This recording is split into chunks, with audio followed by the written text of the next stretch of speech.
Okay, welcome everybody to another Cello Circle Talk. Today we have Allison Ash, who is not coincidentally, very much not by coincidence here because she is Marilyn Kessler's niece. So Allison is joining us from Chicago, and she's a specialist in racial inequality in education. She also has a background in music, so I'm very excited to have her with us. Maybe Allison, welcome, and maybe you could tell us a little bit about what's led you up to this point in your life. Yeah, for sure. So it's really great to be here. Thank you for having me. I feel really honored to be a part of this discussion. Very important in this time. Um, so yeah, there's a few different areas I could go with that, but just starting with the music part, I started the piano when I was 3, Suzuki when I was 5. As you all probably know Maryland. So I have a very musical family. And really, that was a big part of my whole childhood and life and all through school, all through college. Um, and then with regard to race and this discussion, I started studying about race and racial diversity more formally when I started my master's degree, but it was something that I had always really had been an important part of my life without really knowing it. And I'll probably have a chance more to tell my story and how that happened. But there were a lot of things in my life that started to kind of converge and gave me a real interest in this area. And so I started studying this in my master's degree, and then ended up doing a PhD in higher education where I studied racial diversity. My master's was divinity, so I was in church ministry music for a while. So right out of undergrad, after studying piano performance and studying music, I went right into a music career in the church. Did that for about 7 years, but then went into higher education administration. Oh, And that so was when you after school you worked in the church then as a I like did. Yep. okay. Oh, that's Yeah, cool. I was a director. The title was worship leader director. That was in the 90s when churches were starting contemporary worship services. So I did that in 2 different, more formal Presbyterian churches, one in Michigan and one in Houston, Texas, and How started did you that do it? Oh, service. in two separate, you moved. You Yes, didn't do it at the same time. not at the same time. No, not at the same time. So I did 5 years in Michigan and then 2 years in Houston, and helped start those services and get those going as a secondary part of the church, so a separate kind of church. So I used some theology, some ministry experience, but then a lot of music because I led the music portion of that mainly. Oh, that's And that's cool. what I did until I went to seminary, then started working in the higher education world at the seminary where I was going, Fuller Seminary. So that was really when I fell in love with higher ed administration when I Oh, was doing my Master of Divinity there. Then I knew if I wanted to continue in higher ed, I really needed to get a PhD or some kind of a terminal doctoral degree. And that was when I said, wow, I really want to now study fully about race and racial justice in higher education and in education. And that was when I really started diving in more fully in my research. what drew you to the racial diversity issue? Yeah, so that goes in a little bit into my own personal story. So on my mom's side of the family has primarily white European, England, and I think those. I mean, I have my family on the call; they could chime in if they weren't muted. But that's really that part of my family. On my dad's side, there's a little bit more diversity, and it really as I was growing up and we would go to extended family gatherings, like a big wedding or a funeral, I would just see a lot of diversity there. So I would see mainly a lot of what I would have considered white people, like myself. But then I also saw a whole faction of what seemed like an African American community. And so my sister and I, at the time, my sister mainly, she was a little older, started asking my dad, like, who are these our relatives? Like, how are we connected? And that was when my dad started talking a little bit about his race, but still didn't really talk much about it. And then I started asking a lot more questions as I got a little older and really found out that my dad, growing up in his community, was considered biracial. His great grandmother was African American. his grandmother, my great grandmother.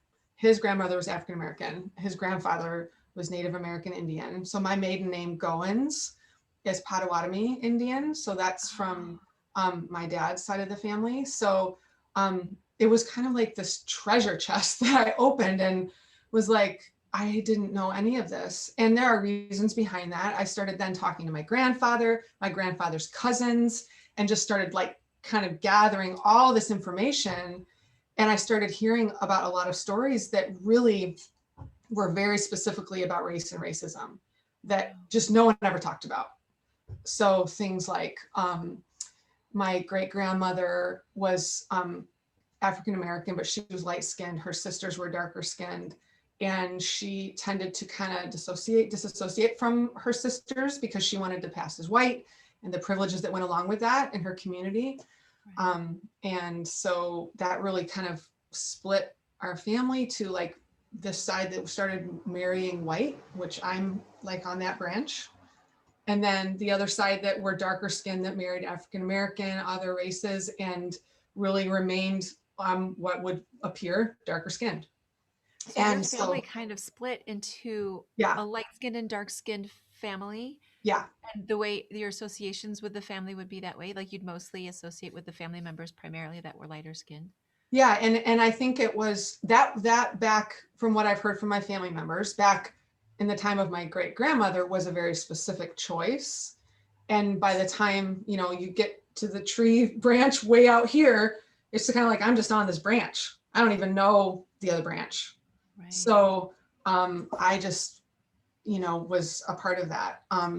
But to the point, my mom has told the story of after she got engaged to my dad, she got a call from somebody using the N word talking about my dad to her. And my mom was like, even my mom was like, I didn't think about race when it came to my husband, my fiance. Wow. Um, but that was really a part of my father's identity that he just didn't want to talk about. My mom and dad both tell me stories about them trying to talk to his grandparents about it to get information to pass on to their children, and they wouldn't talk about it. But it Wow. was really a lot of the older relatives, like I said, my grandfather, my aunt, and my grandfather's cousins, who are all now deceased, where before they died, I was like, I want to hear these stories. And you got And them? there was one person in particular I did not know well when I lived in California. I was very connected to my aunt who just recently died about a year ago. And when I started asking her questions, she had done a lot of this research about my family. So Oh, she connected me I was living in California. She connected me to my grandfather's cousin in Redondo Beach, California, who I'd never met before. We went out to this Ruby's Diner restaurant. I still have it, wrote down on the menu on the back of it, or on the little placemat, all these stories that she started telling me. And she looked darker skinned. I have pictures of her.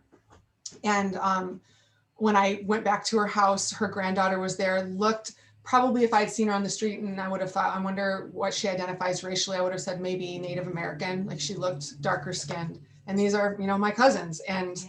so the stories she told, though, were stories that my dad had never told me, that my grandfather had never told me, about very specific forms of racism that they Wow. experienced in their all white community. So to answer your question, Yeah. that was what really I just kind of always knew there was something that I wanted to learn. I always cared a lot about justice or injustice. And then when I learned this about my family and I heard all these stories of injustice that had happened, I felt like I was just compelled to learn more Right. about that and try to make a change and a difference. So that's how it started. It's taken a lot of different iterations after that, a lot of different Yeah. shapes and forms, but it really started from that kind of anger or a sense of injustice that my family had experienced. Oh, you have such a different perspective because you really present to most people as a white female, Right, like the Karen, right? right, Which totally you're not, right, because of all these things, and you come at it from a different angle. right. It's really interesting. I thought maybe I would give you a little bit of background on where I am, and then we can. This talk is basically it's public, but it's all about what I want to learn. So I'm coming at all of these talks. Basically, there's um, a little bit about cello technique, but most of the other talks center around something that I've been focusing on in the pandemic, which is linguistic based music education, which is the Suzuki method. But I wanted to really dive into linguistics, so I've been doing a lot of reading. And the thing that strikes me, and then the Black Lives Matter, that's this recent wave of Black Lives Matter movement that got everyone riled up and wanting to do something happened, and I realized that it's all actually kind of related in my view. So I kind of take you back on my path, and then maybe we can go forward from there. So I feel like the we're all born, and I'm going to talk about typical behavior, not atypical behavior in terms of linguistics, but we're all born able to speak. We're all born with the ability to babble, to vocalize, make sounds, and all of that stuff. So, and then eventually we all learn to speak a language, no matter what language it is. And so this typical behavior is based on a set of physical attributes about the human body that everybody has. So we're all born equal in that sense, the typical behavior. In terms of music education, what happens is then there's a lot of things at work that divides the inequality, the haves and the have-nots. Some of it is financial, and that's a whole other talk that I'm not interested in at this moment. I mean, greatly interested in it, but not for this talk. And the thing about the speaking is, as a teacher, I want to get someone to the point where they can use their tongue on their instrument, where they can form them. So we talk about, it's very top down. So my teaching is very top down. And I think most teachers are. And during the pandemic, I've come more and more away from top down teaching because I'm feeling like that's the problem. The problem is that I feel like I can do this. Anyone can, it took anyone, whether they have money or don't, or any race. I really feel confident that if with one-on-one with that student or in some kind of group situation, I can turn them into a great cellist, right? That's my agenda, right? And I can convince almost any kid. I'm so good at the motivation aspect of it. I can convince any kid that that's what they want to do too, despite their background, despite their own interest in the cello. And I feel like that's also injustice now, after all of my thinking about this from a linguistic point of view and from a racial injustice point of view, all of this stuff. So the thing that gets me about it is that when I'm teaching somebody, or my colleagues are, we all have an end goal in mind. And I feel like that's the problem. I feel like the problem is that we've decided what's valuable and what's not valuable. And so when people lately, it's like all of a sudden, like it's a big revelation, but that classical music is racist is like completely like it's so obvious that we promote Mozart over a contemporary Black composer that's just as brilliant, but that we find that Western European white male kind of thing so pleasing to us that that's what we use to define quality and to define the end goal. If you can play Mozart well, you've made it as a cellist, you know. And I don't think that that has any relevance to most people today. If you take the top 1% who are playing classical music, well, fine, that's great. But what I feel like we need to do is to get everything on an equal playing field. We need to just let go of classical music, number one.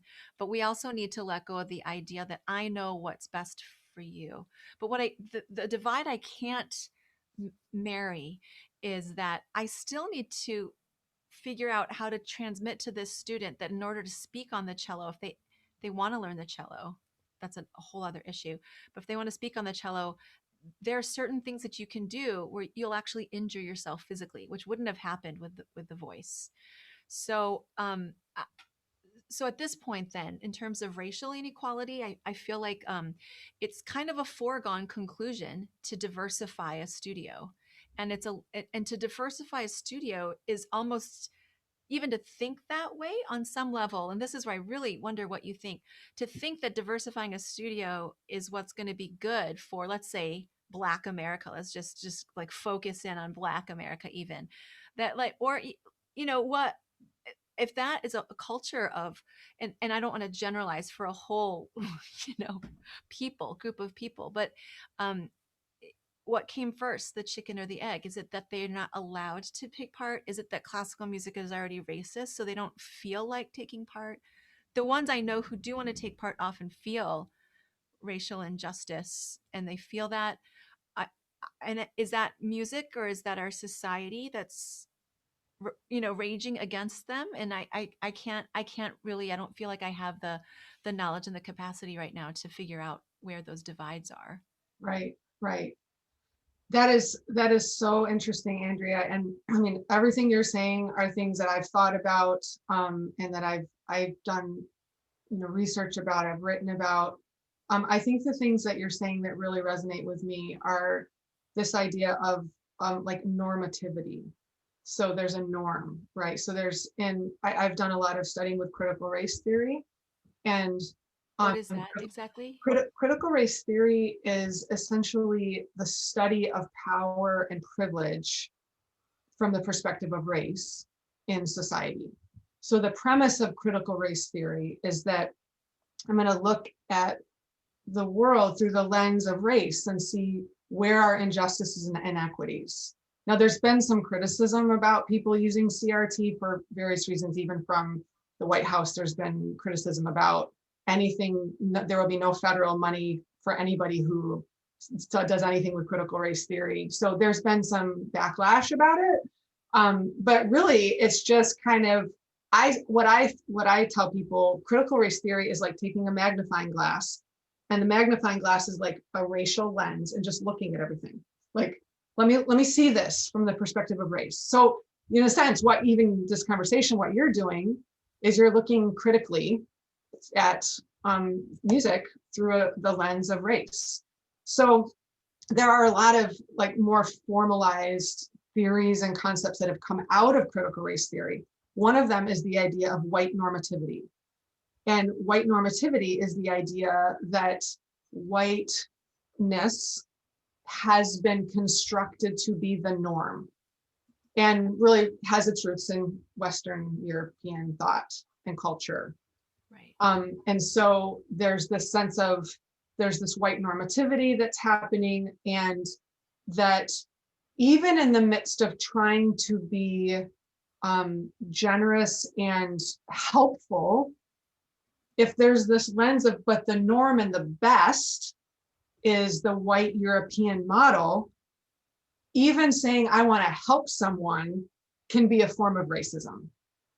Even Right. diversifying, like you said, diversifying for the sake of of thought of like, I have the good, I have in myself and in my mind the good that I want to give to the world. It's kind of like colonialism.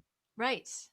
I mean, it really is. I've heard people say that, and this is, I've also done a lot of studying in the Christian world, but I've heard people say, if a person wants to kind of engage in that, in this work in their lives, and be an equitable, racially equitable person, if you only are mentored by white people, you're going to colonize as you go out. You're going to say, this thing that I have is the right thing to attain to, and I'm going to go, without even knowing it, colonize others to come into my fold, and Right.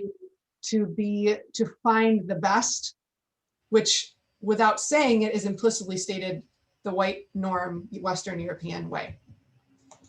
Yeah, when we, that Marilyn and I went to Africa, and Yeah, when we went there, I was really torn about going there, but I just kind of want to go to Africa. And I also wanted to go after I talked with people in charitable giving in Africa. They said you won't know how you want to give until you go there and do it once. And now it is very clear to me. But what gets me is that we went there to this school of children, these Kenyan children, and we taught them to sing Twinkle.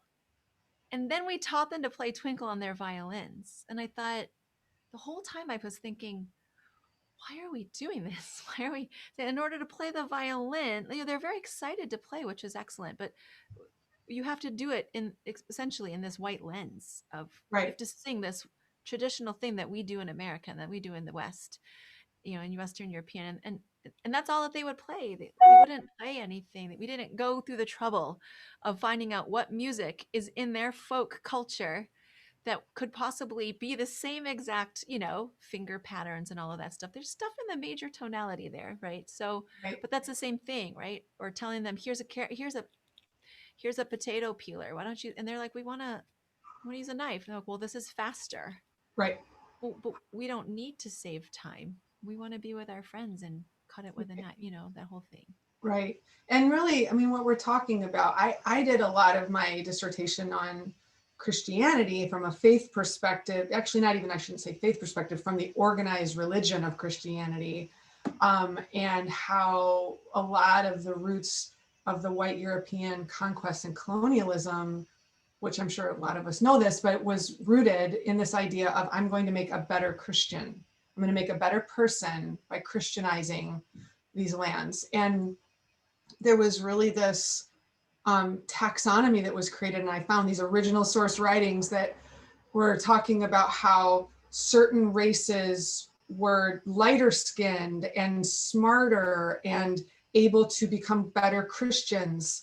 In fact, one person in particular was talking about witnessing to the Japanese and how they're lighter skinned than the Africans were able to become better Christians. And so it's this idea of like, there's the best to attain to, which is whiteness. It's light skinned whiteness. Right. And then there's just the taxonomy that goes all the way down to the bottom. And so if we can teach and train the white way, then that's going to be the best way. And that has really been going on. Where I started really studying was about the 1400s, when Western Europe started taking their conquest down to Africa for the trade, the trading, and then found people to enslave through that trading.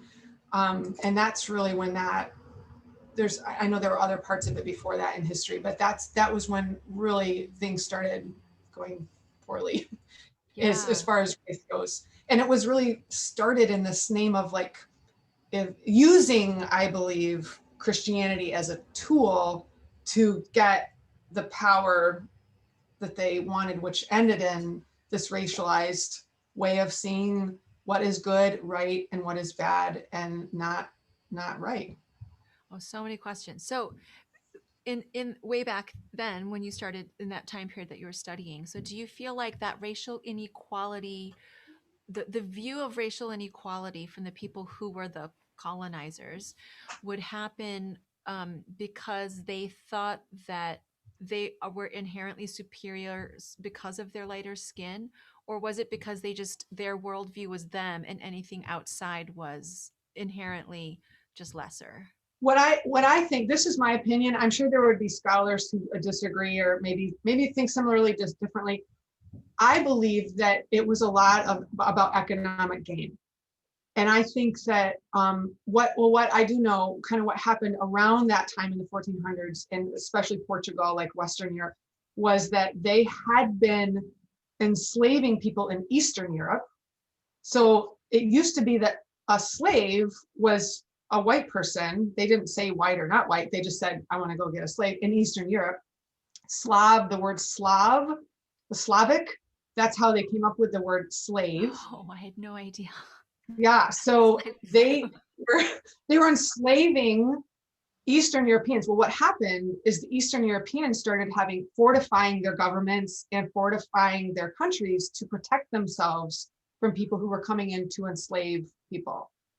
That was nothing about skin color or inferiority. It was like, we want free labor, right? Yeah. We want to have people to do our work for us. Wow. Well, then King Henry, I believe is who it was like, that's not gonna, I can't speak well enough to know exactly which one. I don't know why I even asked, because I don't know the difference. I know, I'll pull up my no, it's not actually that big of a deal. So he said, I have an idea. Let's go down. There's been this, we've gone down south to the western part of Africa, and there's some ways that we can do some trading down there. And I think we might be able, they don't have the fortified governments that Eastern Europe does. So let's go down and see if we can evangelize, but in the process, get free labor. Right. So it was August 8th of 1444. I just remember that because I wrote it in my dissertation. But that was when the first slave ship from West Africa came into Portugal. Wow. And there's writings specifically from a person who was the king hired this person to write and be the person to kind of know what was happening. And he wrote his experience of seeing the people come off of that slave ship and what that was like. And so that time, Willie Jennings is who I've read about. He's a Christian theologian, African-American, and he's written about this extensively in his book. But what happened at that time was it was really the first time that what started is this distinction of, okay, now they are our slaves and they're darker skinned. And that created that ability to say, oh yeah, now I've created this reason and a greater measure of why and how I'm superior. So it didn't start with skin color. I Right. don't think it started with economic gain. Economics. Yeah, and also, I mean, even in the colonization of America, it's, Right, religious, it's, political, it's right, economic, it's, just trying to conquer new lands for the government. So right. let's fast forward to now. So then, I mean, you probably see that thread going through to now, but even Yeah. if we look in a music studio, what is your opinion if someone were to say, I'm going to diversify my music studio? That's a goal of mine, to get more diversity in my private music studio. Like when you hear that, because that's okay, so I'll tell you a few things that are happening. I'd love for you to comment specifically on all of these. But some Okay. people say, I'm going to give, let's say teacher training, even Suzuki teacher training, people give half, partial, full scholarships to anyone who identifies as, you know, BIPOC, whatever. Mhm. I don't know if it's just self-identification or what. Or and then that's not you know and that's addressing today, and then the people who don't have the money still have to pay if they're white.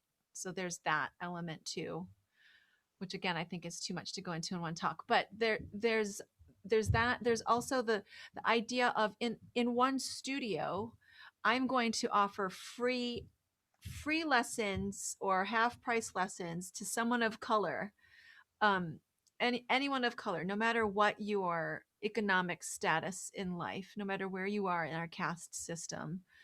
I'm going to bring you into my studio, no matter what the makeup of my studio. Like, for example, I have a mostly Korean studio with some white students, Caucasian people that and I rarely have an African American student, or let's say. So if I were to take into my studio one black student, let's say from Detroit, or if I were to go there and teach them, and it's like, is that a favor to them to bring them into an already homogeneous, racially homogeneous studio, and then have someone come in? And I feel like it's again like what we were saying with, I'm going to impart on you what I think is good for you, and this is what's good for you, you know. And so this, and then is even, and then my last question to you is even racial diversity in a public studio something that is at the beginning? Is that how we do this? Is that is it the grassroots way of trying to, some people, politicians, will try to get big donors?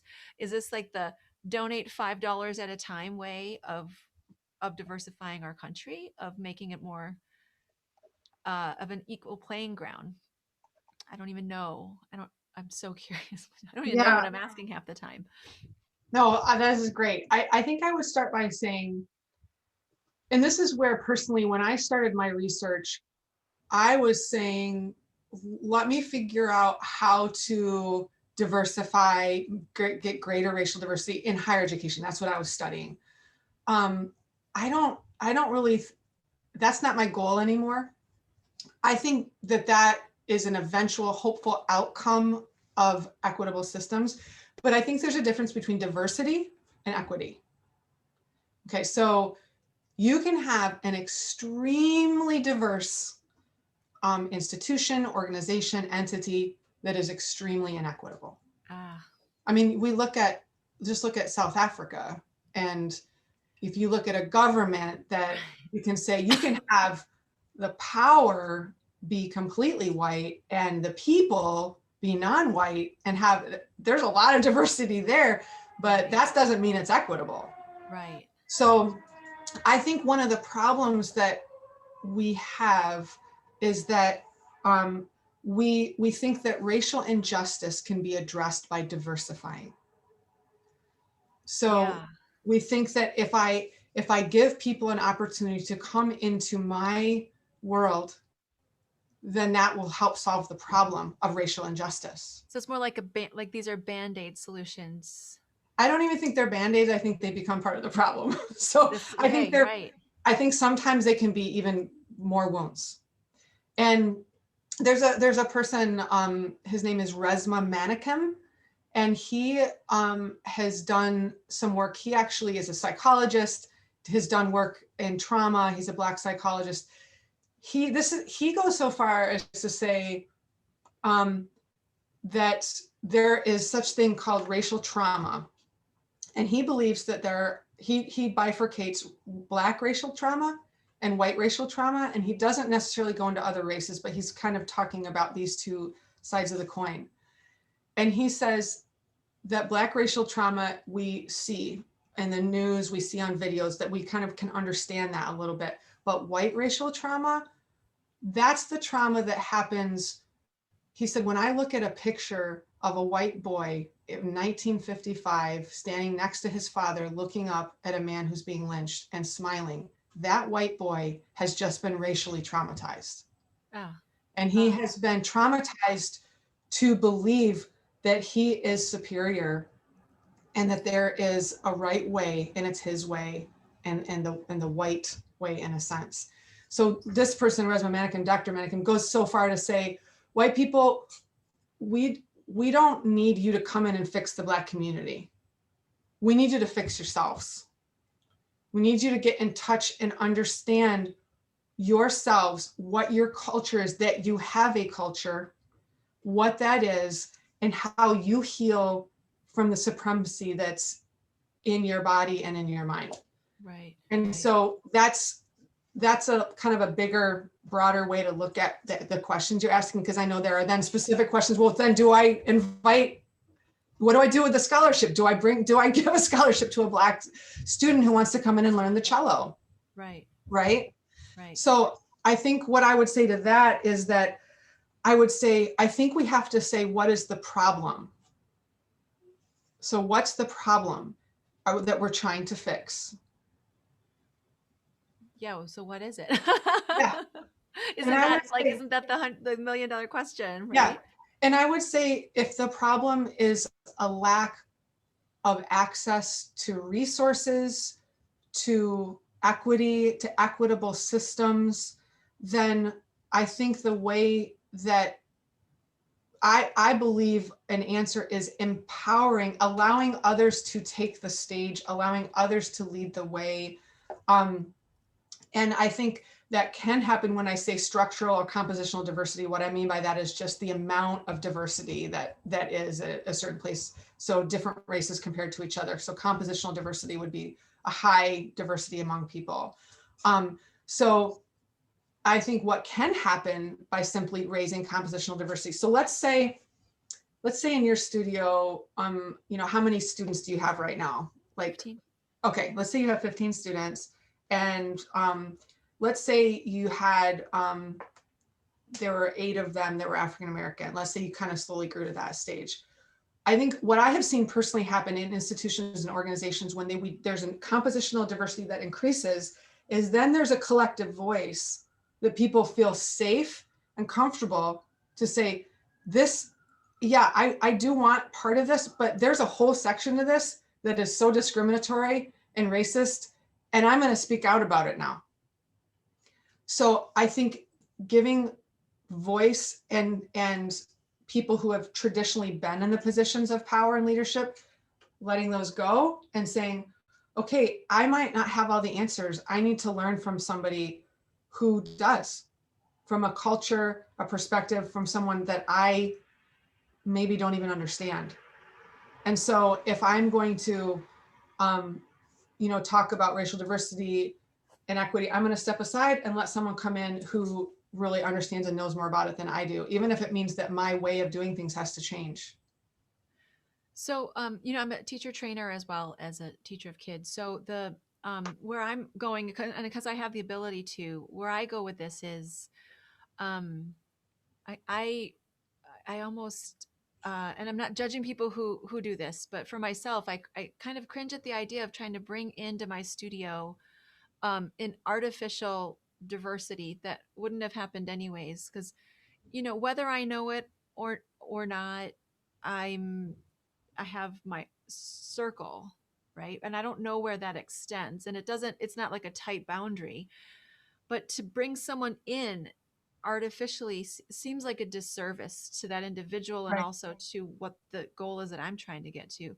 And I feel like with the teacher training I do, it's honestly rare that I have an African American person in my classes, or I've had one Latinx person, and other than that, it's all people that I feel like present as white or Asian.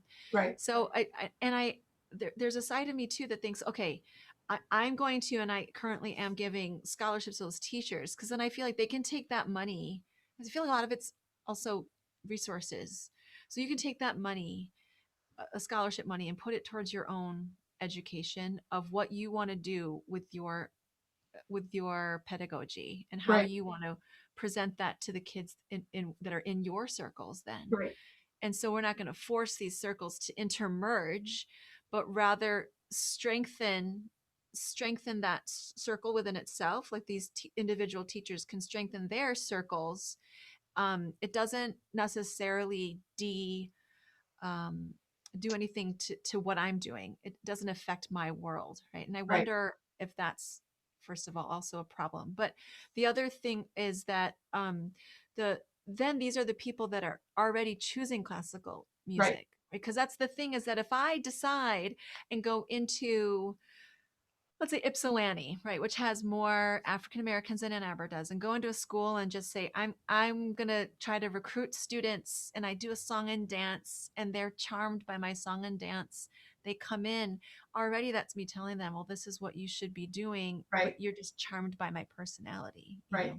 Right. Yeah. I think it's a really great point, Andrea. I think it does go back to the question of, what is there a right way, and is there a good and best way?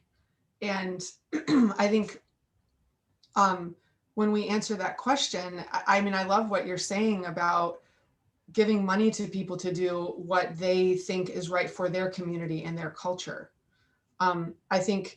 I think a lot of that, then it really takes kind of blowing up all what we thought was like the right thing. It's like kind of blowing it all up and saying, we really have to just let go of control Yes. and the idea of right and wrong. And say, if I know personally, I went through this when I would start watching bluegrass music with a violin or a fiddle, right? I would, when I was little, I'd be like, well, that's not the right way to play a violin. I played the violin. I took lessons. My aunt is Marilyn Kessler. Like, that's not the right way to do that. But then I say, what is music? Music is using our body, including our hands, any part of our body that we can, to make music, our vocal cords, inside out, and tools around us to express rhythm and tone, and to make music. And however that is an expression of ourselves, of our culture, that is music. So if someone takes a violin and turns it into a fiddle through bluegrass music, that, I've come to the point now where I say that is as valid, that is as valued, that is as valuable as somebody who's playing a violin concerto with the Philharmonic Symphony. And that is, and how do I get to a place where I actually believe that? Like Yeah. that, can I ever actually really truly believe that? And I think it's when we start to kind of understand our own really sense of dominance or superiority. Like, when we start to understand, like, I'm watching this fiddle player, and that's just like, I'm kind of disgusted by that, and I can actually name that out Right. loud. and say, I don't like that I think that, but I do.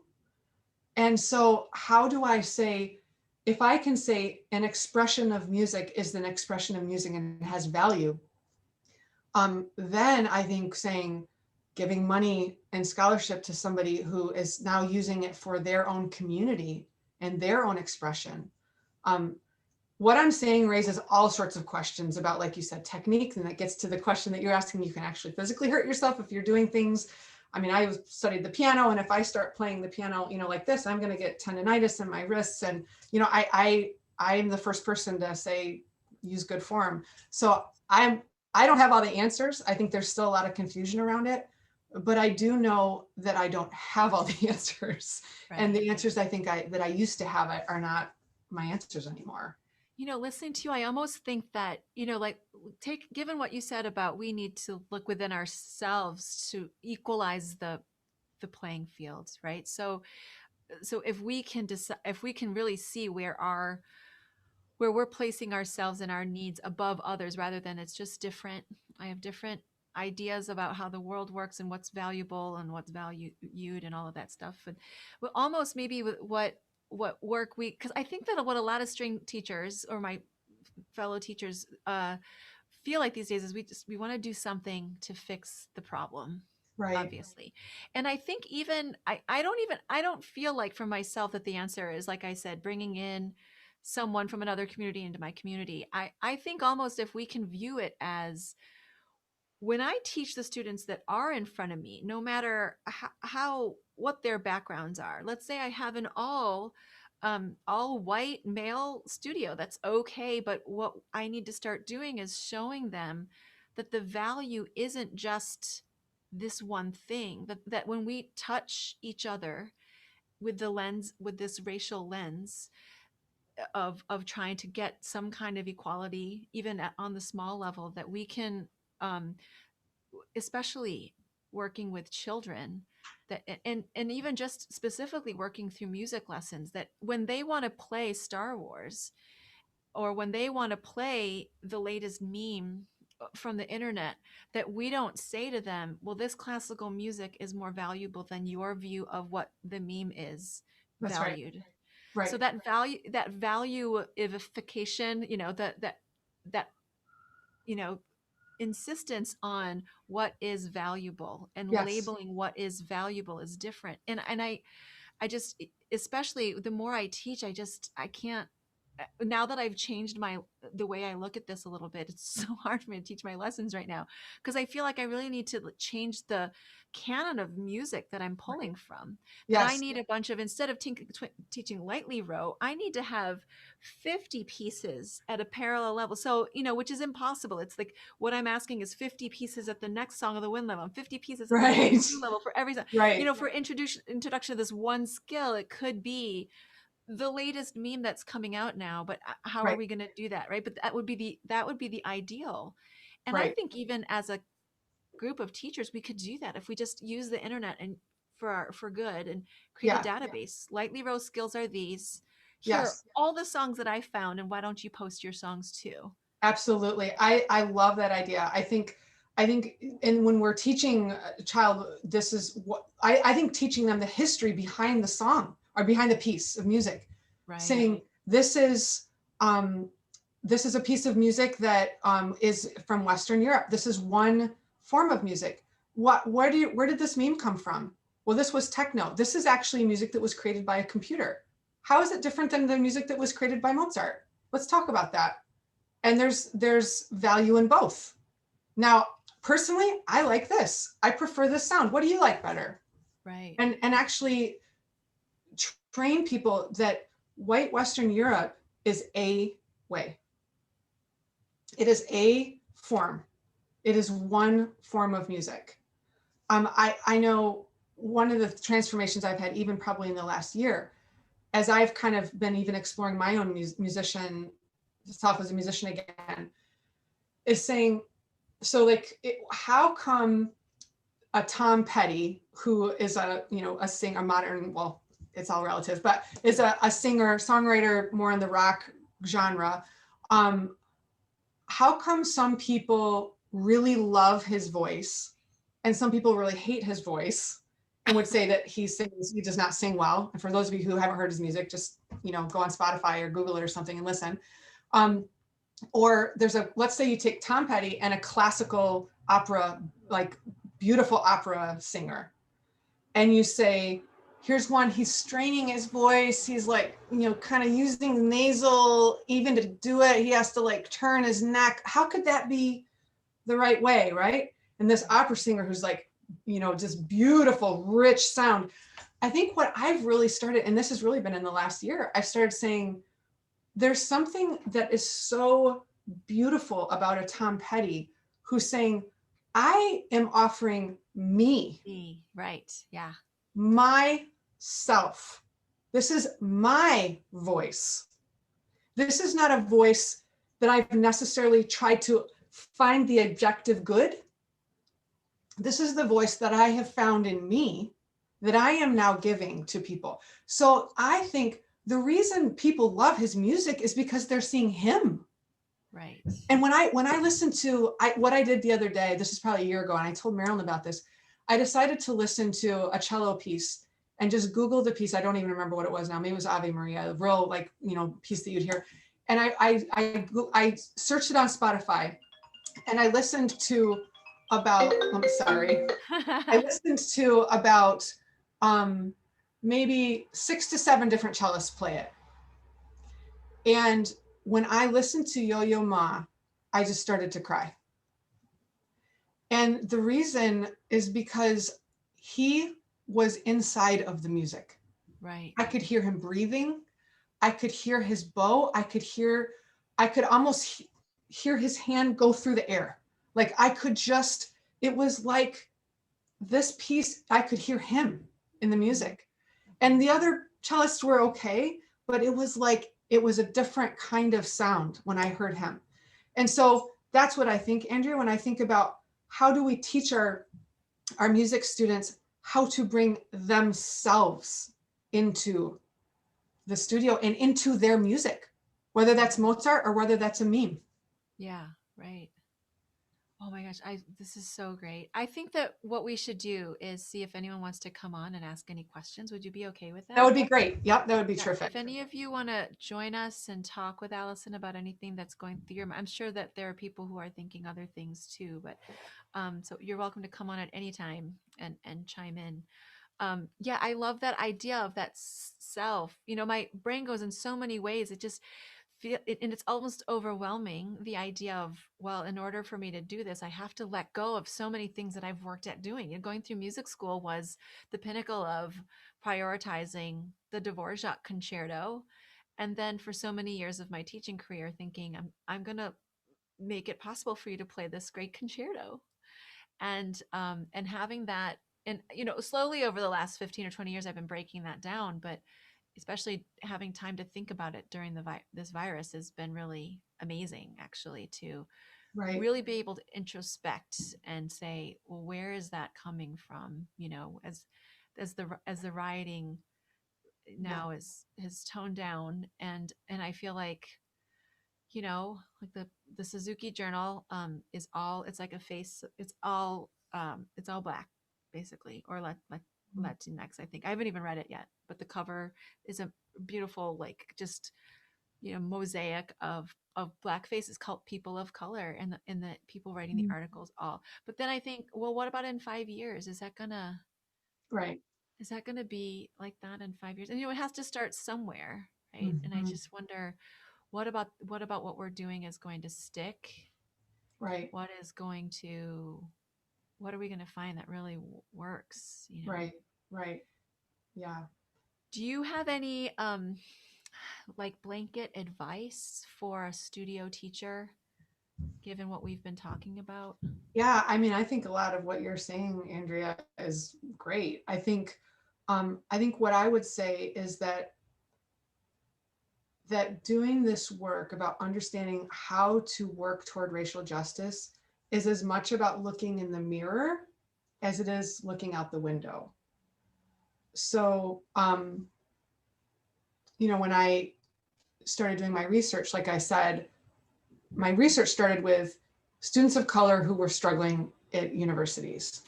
And then my dissertation, after several years of coursework, then when I finally did my dissertation, it was all about white people and how are white people understanding or not understanding their sense of superiority or dominance that they have. And I think that was when I personally was able to really start doing the work of racial justice, was when I started understanding what's going on in my mind, not because I necessarily want it to or because I'm choosing a certain mindset, but how has, just like the rock in a river, right, that gets shaped by the water that runs over it, how have I been shaped by my society when I watch an ad, when I watch the news, when I watch a movie? Um, how have I been shaped in ways I don't know? And so I think I had one of my African American students one time say, I wrote this down because I wanted to make sure I said it. She said, some of the most painful moments of my life have been from white mentors who love me. Right.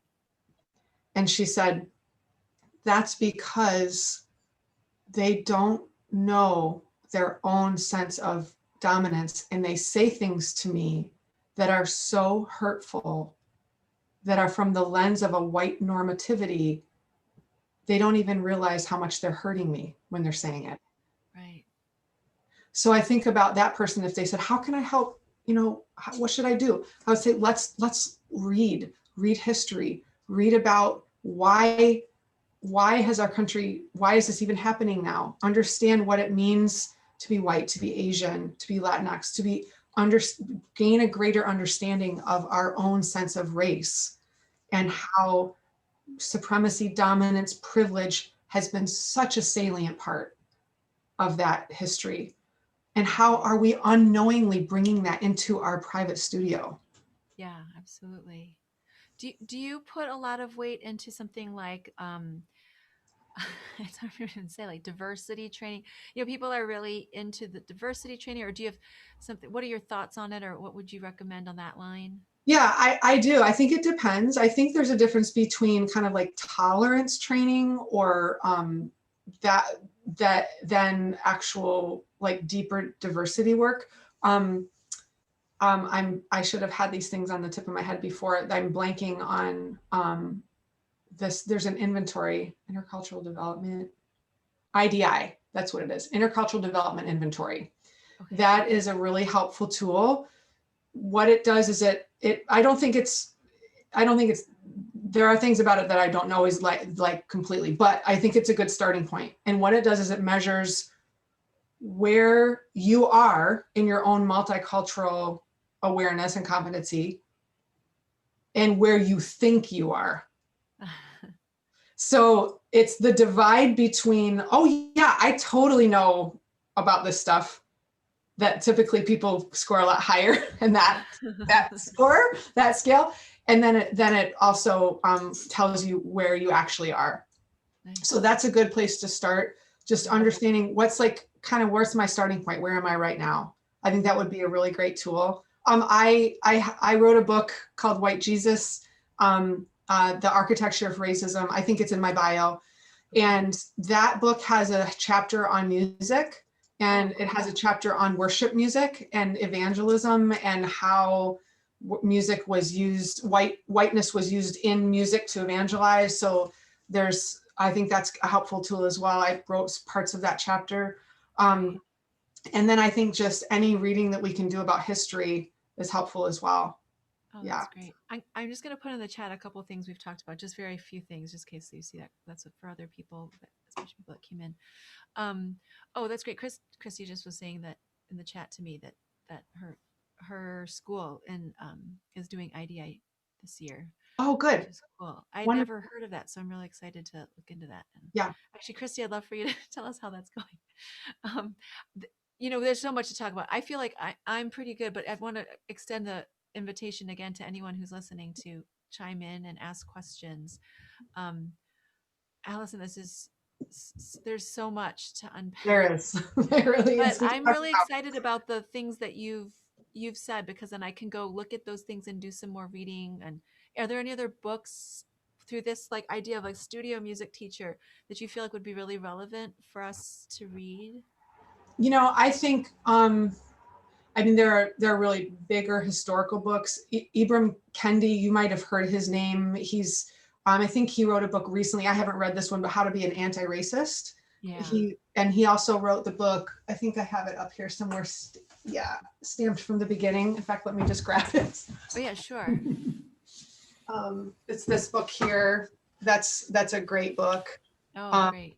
That by him is a kind of a must read. I mean, it's thick and it's big, but it's called The Definitive History of Racist Ideas in America.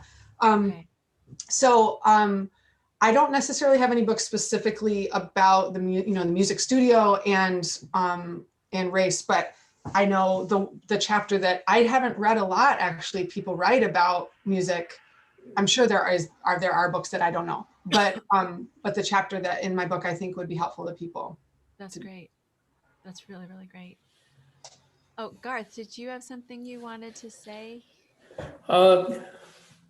Yeah, I mean, just what I'm coming from with this topic is I'm old enough that I certainly remember all of the stuff about the classical music is superior. There's something to aspire to and all of that. And I think it's great that we're challenging that notion and seeing that there are other ways to look at that we're looking at. We all have a voice, and that's kind of what, that's the question I'm struggling with is, my voice is the cello, and what I learned was classical music, and I learned it because I like it. It appeals to me. It's what, it's my own concept of my own voice. So that's what I have to offer. So how do we expand on that? Or do we need to do that? Or is it a matter that we have to share our teaching with people that have different voices and not try to be the one person that fits everybody's needs? I think that's it's the dilemma of the specialist. Yes. Because when we, at the school where I teach, when we first started exploring DEI, which is going to be, months and probably years process. Do you want me to?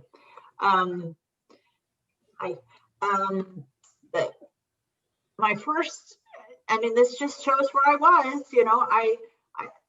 but when we first had some of our first lectures, I was like, well, what do I do?